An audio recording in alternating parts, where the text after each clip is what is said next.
In 2013, California made major changes to our school system by enacting the Local Control Funding Formula, or LCFF.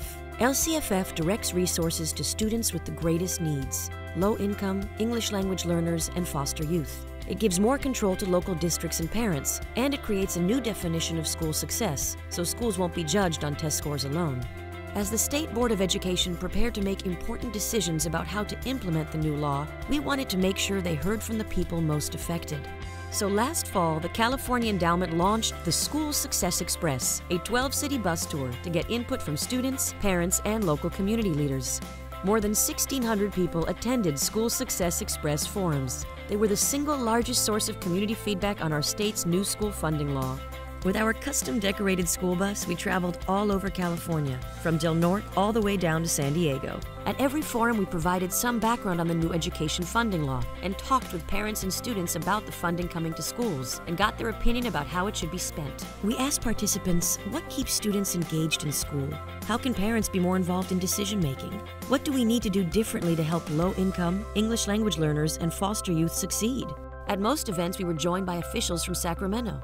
My name is Patricia Rucker. I am a member of the State Board of Education. We also want to thank Jamie Callahan, who is from Governor Brown's office. And local school officials participated as well.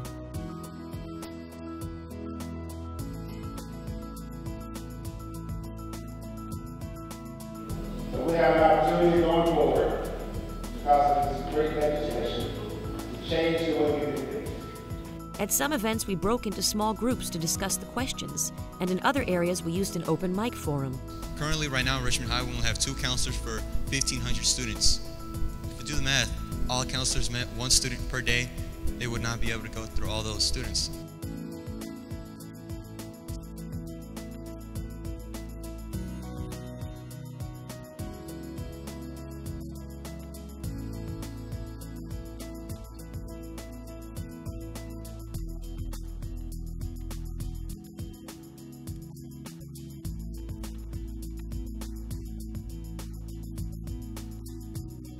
We went over a lot of things at our table, but the most important that we all felt was should be spoken of were mentors and therapists for our students, because we need the best for our students because they deserve the best.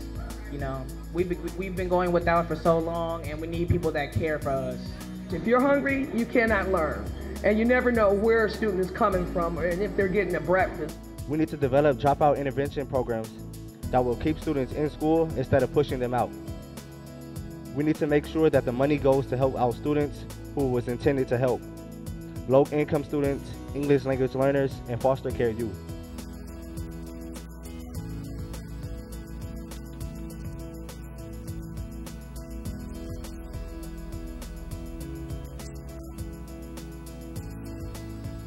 Some of those issues were drugs, bullying, access to healthy food, having more counselors, having a health clinic inside of school.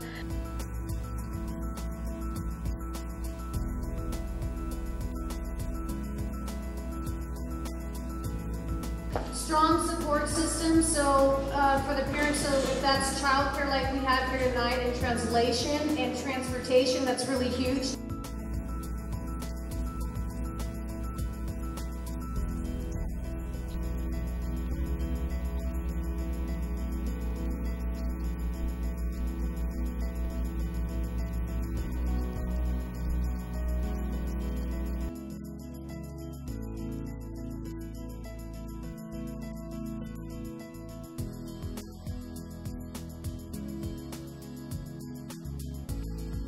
Some people spoke about how we can better engage students. Because we're dealing with much more complex dynamics than just kids who just feel the need to bully other people.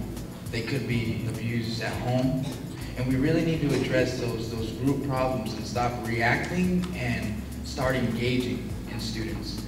Yo también creo que también es importante que los estudiantes tengan juntas con personas que hayan tenido la misma experiencia que ellos, que hayan venido sin saber inglés y que ahora ya son alguien en la vida, que ya tienen buen trabajo.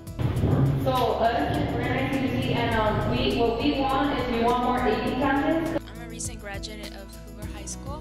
I want to tackle the issue of the conditions of the buildings. It was hard for me to focus in class because the classroom didn't have any air conditioning. There wasn't as many chairs and desks to accommodate all the students, so it was a really hard learning environment. And I think one of the main reasons why students miss school is that, quite frankly, they're getting suspended so much. We're letting down our boys of color here in the community primarily because they're the ones that are really getting suspended.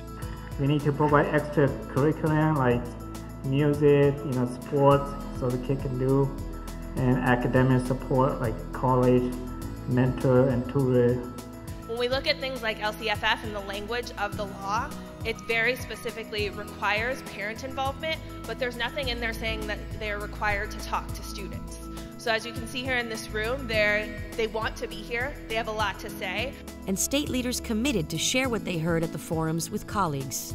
And I heard very clearly your desire not only to get it right, but to do it better with each year and make improvements. Because I think this is just the very first step in what we've talked about as a long road in helping to better engage everyone at the local level. Believe me, I will take back what I've seen and heard tonight to my colleagues on the State Board of Education and to Sacramento.